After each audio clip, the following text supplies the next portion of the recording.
This is it, boys. This is it.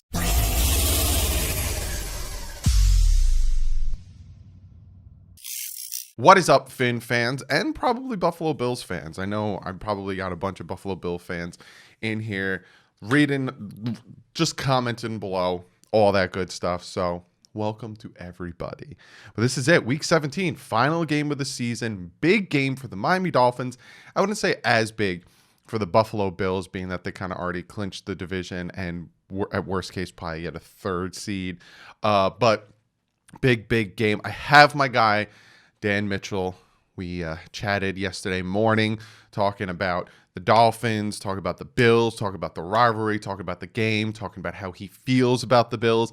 A lot of good stuff that'll come up in about 5 seconds. Just got to do the usual thing. Shout out the new Patreons. You got Crispy Auto and you got Raleigh Diaz joining the Patreon. Thank you guys so much for joining the Patreon. If you guys do want to join, like I always tell you, it is linked below. Got some great content over there and got something special planned for the Patreons. So you can check that out, linked below. Also, you guys know I shout out Patch Vibes consistently all the time. I have the big giveaway. If you don't know about the giveaway, they're doing a big giveaway with me for the Grand Theft Auto Miami Dolphins t-shirt. If you go back and watch the Bright Future video, I break it down talking about how you can enter. You got to give us a score prediction on that video. And if you get it right, you're in the drawing. Because if more than one person gets it right, I'm going to do a drawing on Monday, pick out the winner. You get to win the t-shirt. If only one person gets the score prediction exactly right, then you win. You got to get it right, though. You got to get it exactly right. And what I mean by exactly right is you pick the Dolphins to win 24-13, but then the Bills win 24-13. That's not a correct score prediction. You have to pick it correctly, as in who wins at what point. If you are off, say nobody gets it right, but a bunch of people say 23-17 Dolphins win, Dolphins end up winning 24-17, then those people will be in the drawing. So that's how it works. If you get the score right, and I'm talking right as in you pick the right score for the right team, then you win if there's only one person. If not, and multiple people get it right, or multiple people are within 1 point, then we'll do a score. We'll do a big tally, and then I will pick it on Monday's video in the deeper dive video. Also, they're giving away this cool free patch, 25 anniversary patch. If you put the promo code free patch in with your purchase, you get a free patch. So be sure to go over, check out patchvibes.com. They got some great stuff. Patch, pin. You couldn't even see that one. Pin, Don Shula patch. I actually got it the right side up. Ton of great stuff and the t-shirt. So go over there, check it out. Other than that, let's talk to Dan Mitchell about this Miami Dolphins Buffalo Bills game. You guys already see who I got. You guys should know who this man is. It's Dan Mitchell. If you don't know who he is, I don't understand how, because he's one of the top Buffalo Bills YouTubers. He is he likes to mess with you guys a lot. And he's also a part of the AFC East Roundtable. So I hope you guys do check that out. Dan, you're probably feeling great, AFC East champions, huh? Yeah, first off, I do want to say that it is the opposite of your accusation. It's normally the Dolphins fans that antagonize me, not the other way. But I mean, it's all love. Congratulations on almost 20,000. You're pretty close, right? Yeah, I'm less than 1,000. I think I'm like 700 something away. Yeah. Sick, dude.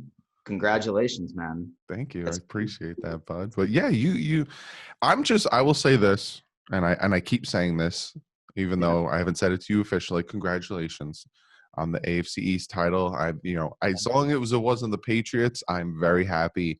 And as long as we both can together, like it was a joint effort by the Dolphins and the Bills to have them have the first losing record in 20 years. Exactly. So congratulations on that title. How does it feel being AFC East champions? Dude, it is surreal. It is very, very surreal. Like, I look back and I look at some of my preseason videos. I knew that I was going into the season optimistic. Mm. And let's just say that I predicted 11-5, 13-3 as an absolute ceiling. But while I believed it, there was something in the back of my mind being like, Dan, like, come on, let's be fucking real. Is this really going to happen? Look at our schedule. But it was crazy, man. Honestly, like as a Buffalo Bills fan, for the past 20 something years, it didn't matter how good we looked at a certain point of the game. There was always something in the back of my mind being like, okay, when are we going to fuck this up? Mm-hmm. When are we just going to call some like BS coverages, let up a bunch of like huge splash plays and lose in heartbreaking fashion? And that feeling, I think, as of now has gone away.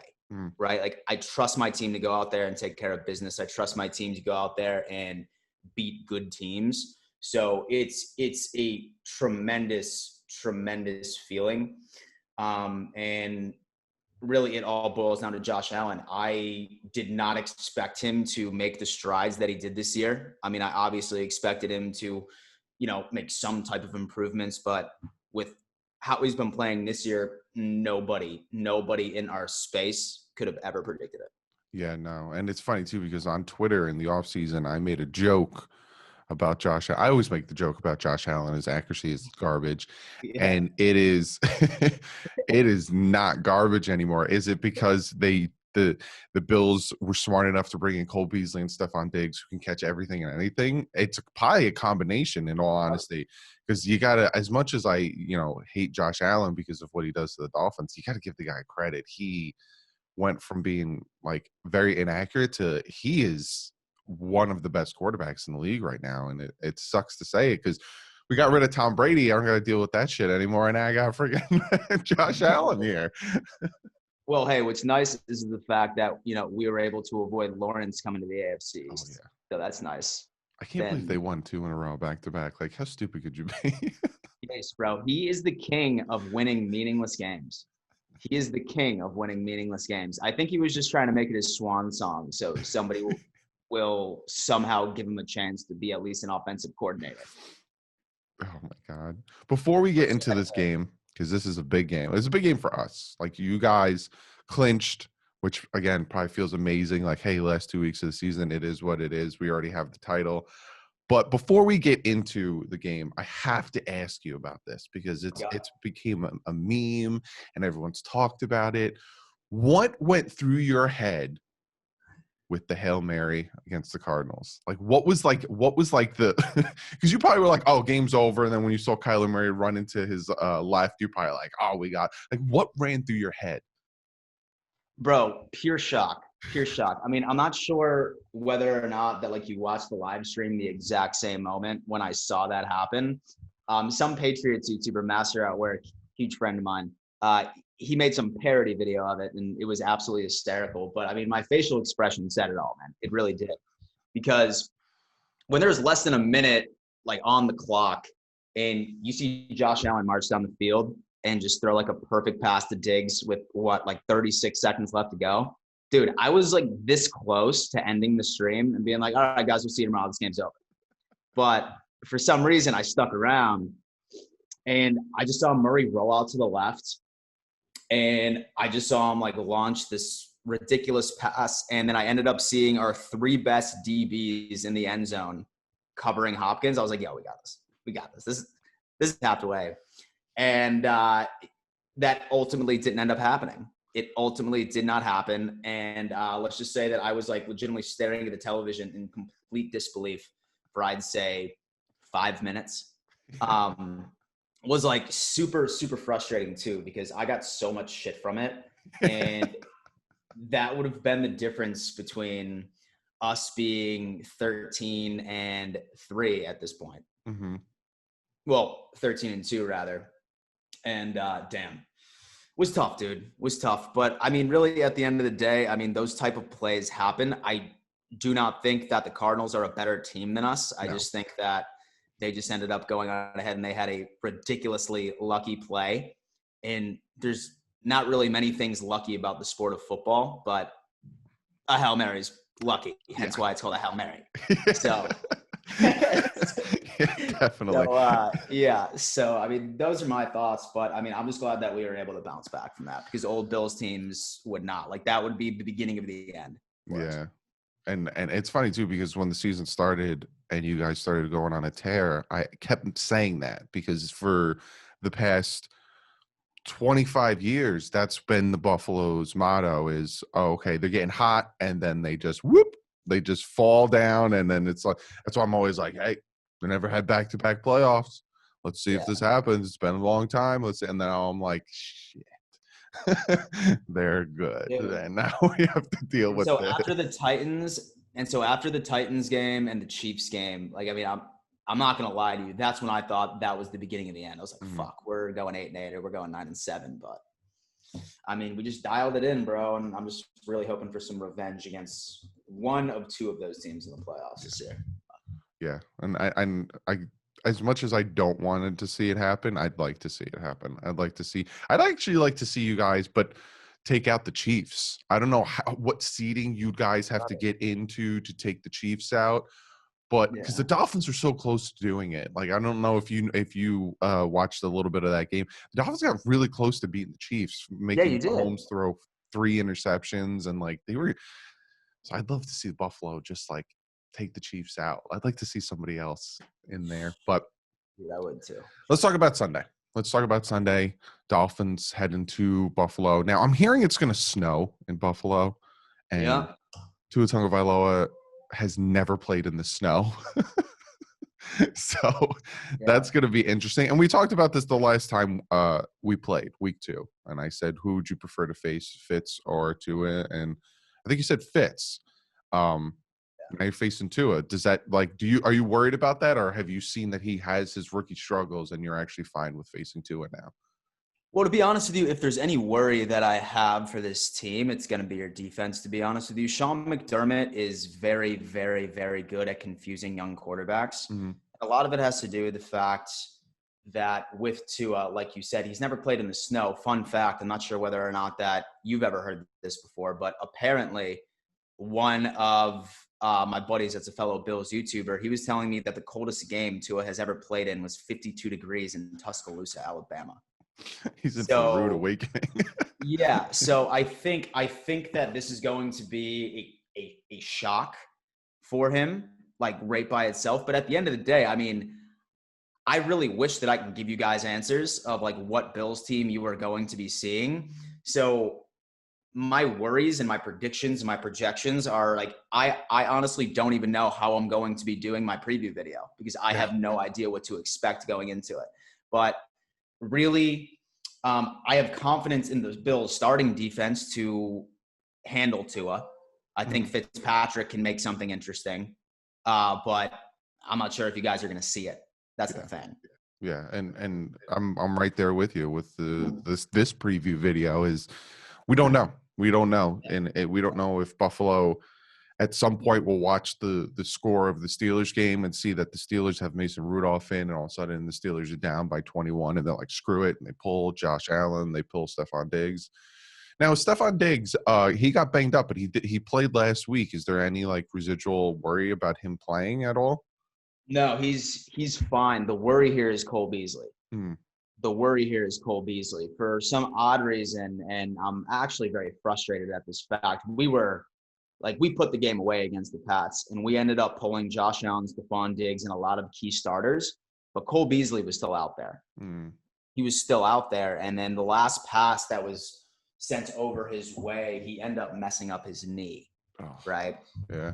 And McDermott has been saying that he is week to week. But then again, me being the conspiracy theorist that I am, he's been telling the media that they can't come all week. And they're having practice indoors. So I'm wondering if he's just going to sit Beasley out this week and then just make it a shock that he's playing like that first wild card weekend, because that's a McDermott move for me. But it's interesting too, because I mean, we had talks with Kenny Stills yesterday, and there's rumors that he's about to sign with us. So I mean, I really don't know what's going to happen with Beasley. But as far as Diggs, he was fine 2 games ago. I think he got banged up and we took him out, but I mean, he looked fine on Monday night. So yeah. I keep saying that you guys bringing in Stephon Diggs was extremely smart of you guys, and you that's what I don't understand about. There's a small minority of the Miami Dolphins fan base that is done with Tua, wants to get rid of Tua after 8 games because he got benched twice. Yeah, they need to do what Buffalo did with Josh Allen, because like we talk about, Josh Allen kind of struggled his rookie year. He had those accuracy issues, and what they did was they were like, all right, let's give him what he needs, and they bring in Stephon Diggs, they bring in Cole Beasley, they beef up the offensive line, and now he has the time to become as good as he is, and Yeah. it makes me laugh. But you guys bringing in Stephon Diggs, at first I was, again, I'm always skeptical of the Bills. First when you guys did that, I was like, meh, but now I'm like, God, that connection between Allen and Diggs is just dangerous. Yeah, like so many people, like when it first happened, especially Bills fans, they're like, Dan, like we gave up way too much. But now they're coming back and they're like, Dan, we got to steal. Like we should have given them our first round pick for the next 3 years with the amount of production this guy's putting up. But listen, I always tell Miami Dolphins fans that like you guys are like one Stephon Diggs caliber receiver away from just being absolutely dominant. Mhm. Like I would not give up on Tua. If anybody that's watching this right now that's in that camp of wanting to be like, oh, we should just draft, Fields from Ohio State, or we should get Zach Wilson from BYU. Take it from a guy that has a lot of experience of what a quarterback carousel looks like.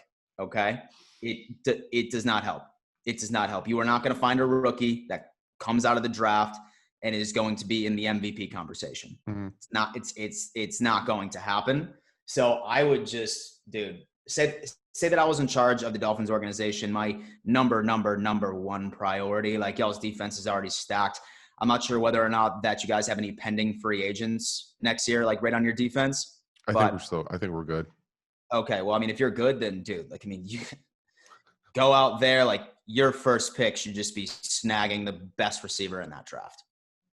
And then maybe finding like a free agent or two that can just absolutely ball. And I mean, let's just say the division next year is going to be interesting. Yeah. And we talked about this in the offseason when I had that huge collab with all of us. And I started to predict, I said, we're going back to the 90s when it's been Dolphins and Bills. That rivalry is going to get turned up. And I can't wait. It was always a fun rivalry, even though me and you were like either non-existent or we were infants. Yeah. But, is what it is. The last question I got for you, because speaking of Tua, this is a big thing that has happened twice now. The Dolphins won last week because Fitz came in, and we all know Tua's a rookie. He had no offseason. He's learning a brand new. He hadn't played football in a year with that hip injury, so he struggled. They took him out. They put Fitz in. Are you worried at all? First off, well, answer this, and I'll ask you the last question. Are you worried at all of the whole little, Tua's in, and then if Tua starts to struggle, the Dolphins need to win this game, we're going to throw Fitz in? Are you worried about that? We don't know who we're going to be facing situation? Well, here's the thing. I know that Tua is most likely going to be starting the game, and knowing McDermott, I have a feeling that he's going to be preparing for both scenarios, right? I really think that he is. I think that McDermott and I think the Buffalo Bills organization is hoping that we can go on ahead and we can just be up by so many scores. It wouldn't matter if you brought back, So Marino back in his prime and threw him in during the second half. Like we just want to be up like as much as humanly possible, because our defense, while we've been slowly starting to put it together, I mean, we still struggle tremendously with stopping the run. So we really haven't been relying on our defense to win us games. So realistically, I think that our game plan going into it is just to make sure that we make the most out of every single offensive snap that we have. And then it wouldn't matter if Fitz comes in during the half. But I mean, I can guarantee you that we are preparing to see both. Yeah. Last question. Do you really care about this game? No, I do not. Nope. I don't. Because like, do you really care? Like now that we're in this situation where the first and second seed don't get a bye anymore, you got like, it's either you guys are going to face the Browns, the Colts or the Titans, the Ravens or the Dolphins. Like, do you really care about who you face? And also, I guess the other aspect is if you do get the second seed, then more teams have to go to Buffalo. Like if you have to face if you're the third seed, like, does it, as a Buffalo Bills fan looking at this game, I know it's a division rivalry, do you really care if you win or not? Okay, so I would say that it's a bit of a mixed bag for me, because when it comes down to specific things, right? Like I'm fine with the 2nd seed. I'm fine with the 3rd seed. I am not okay with the 4th seed because the 4th seed means that we'll play the 5th seed, which is most likely you guys. And I do not want to play a divisional opponent, especially back-to-back weeks. I do not want that. And then even if we do come out with that W during wildcard weekend, we go straight to Kansas City for the divisional round because they play the 4th seed like that first week. And I do not want to see that. 2nd and 3rd, I'm fine with. I would rather avoid the Ravens in the playoffs, to be honest with you. I'm not worried about the Colts. I'm not worried about the Ravens. I think that we could steamroll both of those teams. But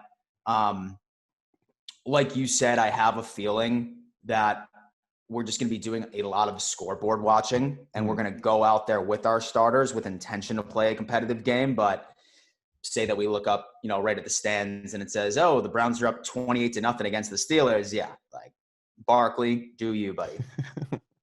Stuff like that. So I don't, but I do at the same time. Yeah. Yeah. And so I can care less if we're 13-3 or 12-4. We've had a tremendous season.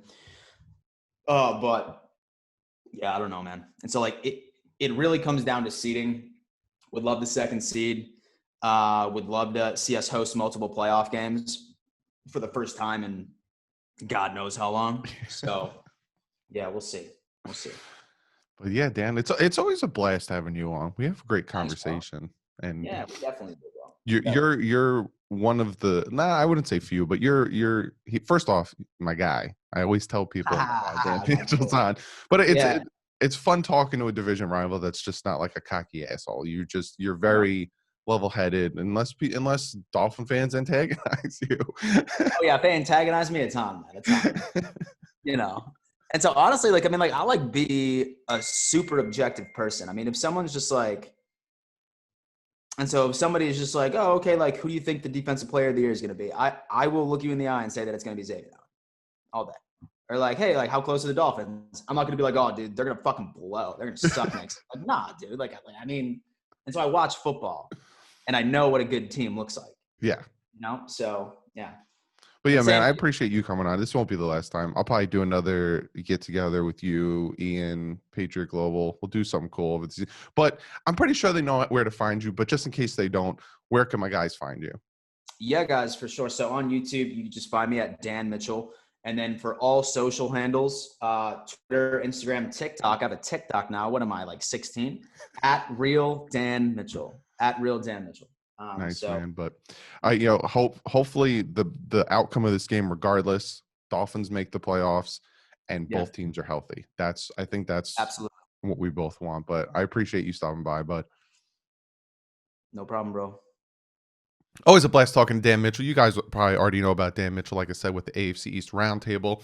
Good friend of mine. We met through Fan to Fan Network. I had him, Ian from Jet Central, and Patriot Global on this past off season, talking about the division, all that stuff. I will do it again. Really good friends with all of those guys. So be sure to check out Dan Mitchell.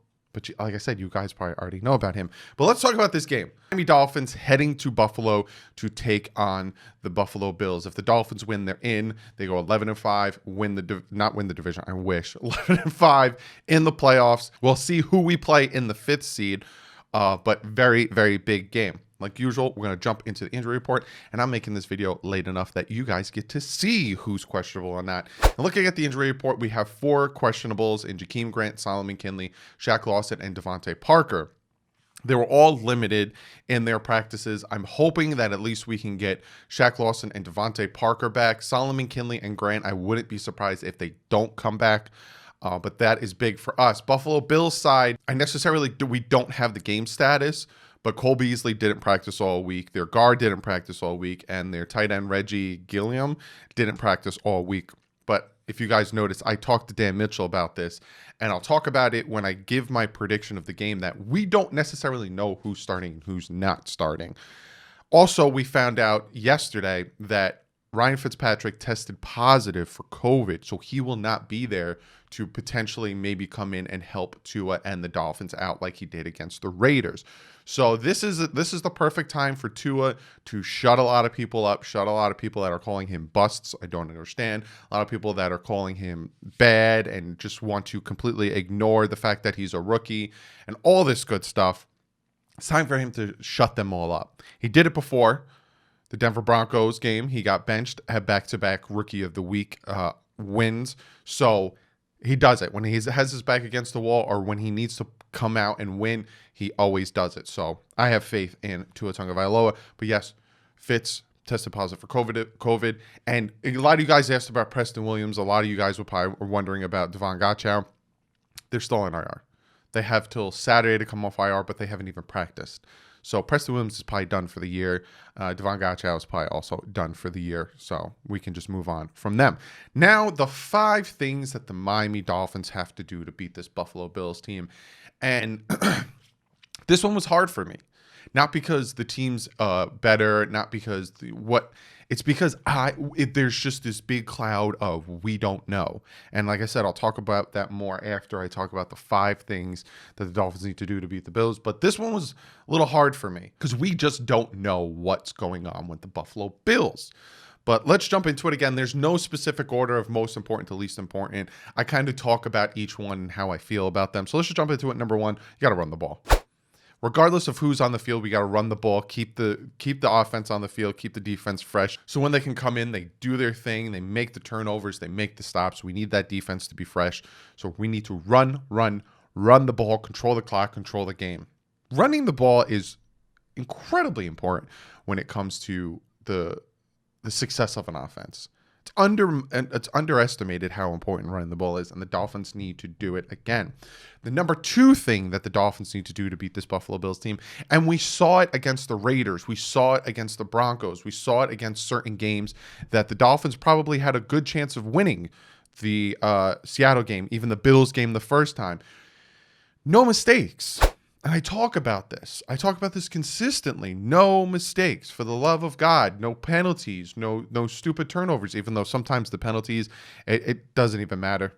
We get screwed over with penalties like the Raiders game. But no mistakes. Don't put yourself in a deficit. Don't put yourself behind. Don't put yourself in a hole to try to come out of to continue to have success in the game. No mistakes. It's that simple. It isn't that simple when it comes to the game, but it's that simple in theory. Just no mistakes. The number 3 thing the Dolphins need to do, and I keep talking about this, and I keep bringing this up, but prepare for anything. We don't know. Is Josh Allen playing? Is Stephon Diggs playing? Cole Beasley's banged up. Will he even play?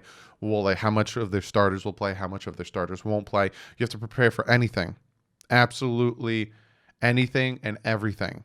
If Josh Allen's not in there, does that give us a better chance because we're facing their backup who maybe not is as mobile and dynamic as Josh Allen? Prepare for anything. We know our starters are going to be playing the full game and we need to win this game. So prepare for anything. The number 4 thing contains Stephon Diggs. Last time we played them, we lost by 3. We fought hard with having Byron Jones go out within play 2 of the entire game, having Brown just completely torching us, Cole Beasley having a game, and then Brown didn't because Xavier Howard was on Brown. If my brain is correct. So we had Stephon Diggs and Cole Beasley torching us because we had Nick Needham and our rookie Noah Benogany on Diggs. We need to contain Diggs.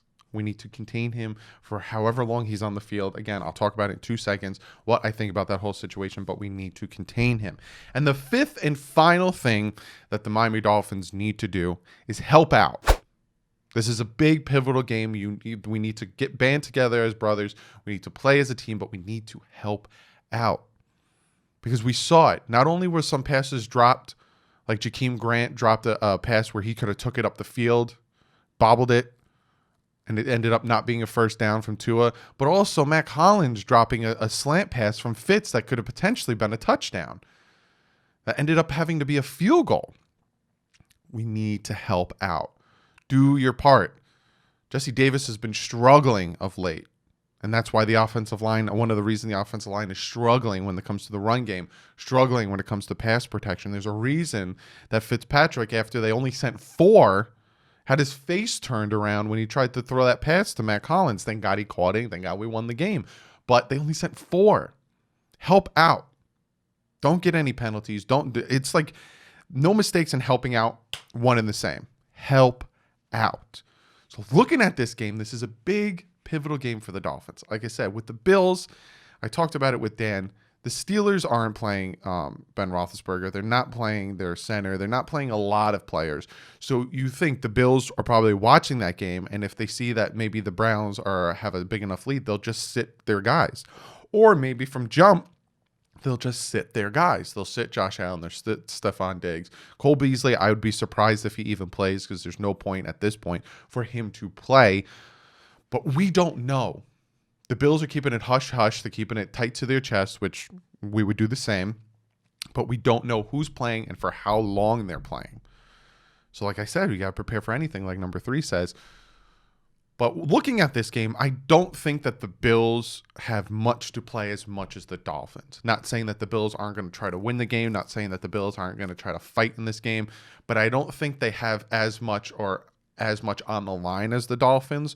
So I do think that the Dolphins will win this game. Regardless if we, and you know for a fact, if we win the game, Bills fans are going to say, you only won the game because our starters weren't in there. You only won the game because of this. All right, well, we won the game because we needed to, and we took advantage of whatever you gave us. And I do think that the Dolphins will win this game.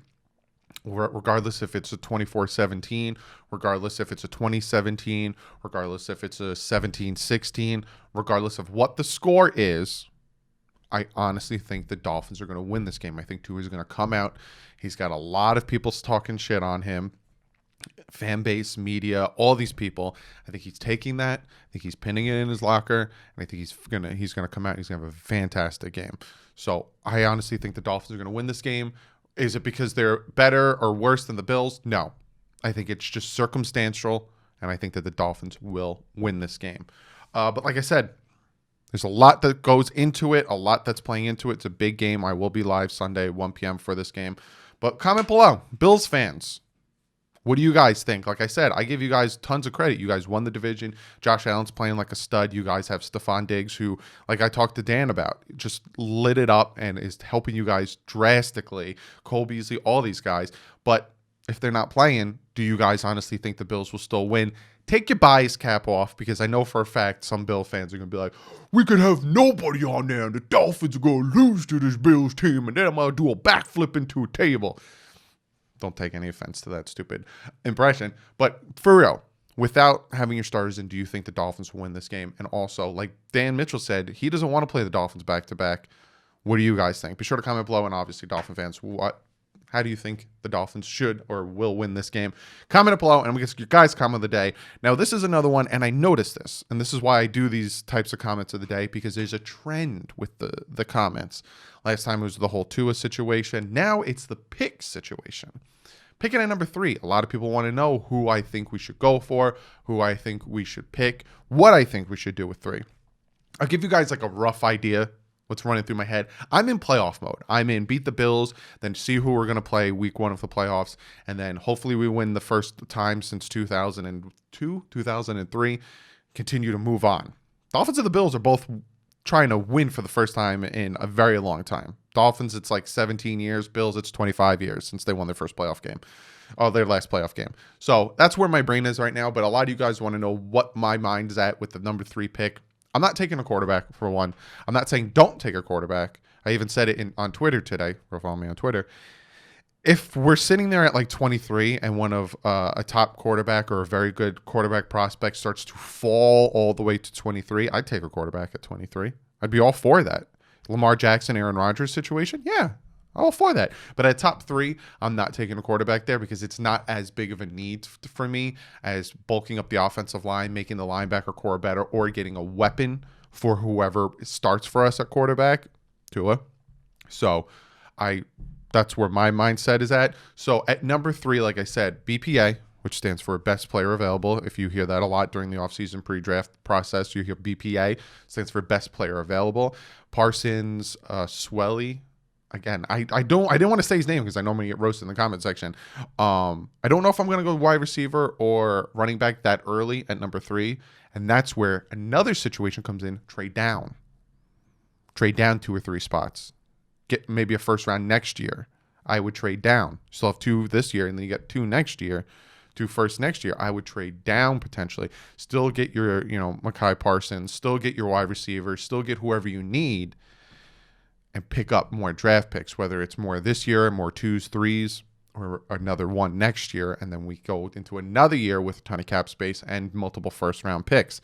I'm leaning more towards the trade down scenario, going from like 3 to 5, 3 to 6, or whoever. I don't, off the top of my head, I don't know. Again, I'm not in draft mode, so this question is like half-assed.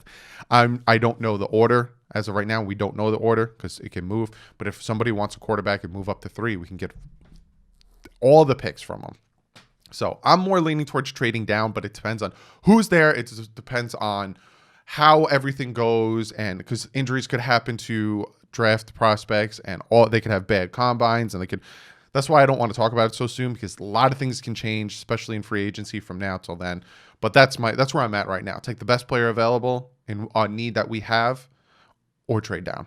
I'm leaning more towards trade down, but it all depends. I don't know. But be sure to comment below and let me know what you guys think. Like I said, I'll see you guys Sunday, 1 o'clock. Dolphins taking on the Bills. Very, very, very, very, very big game. But other than that, guys, I hope you guys it's 2021. Hope you guys are going to have a new year, new team. It's going to be fantastic. Hope you guys have a fantastic New Year's. Hope I just stayed up with my baby. Literally, my baby. Hope you guys have an awesome day. Hope you guys have a very relaxing, awesome New Year's. 2021. Hopefully it's better than 2020. But other than that, guys, I'll see you guys Sunday. Like usual, stay classy. Fins up.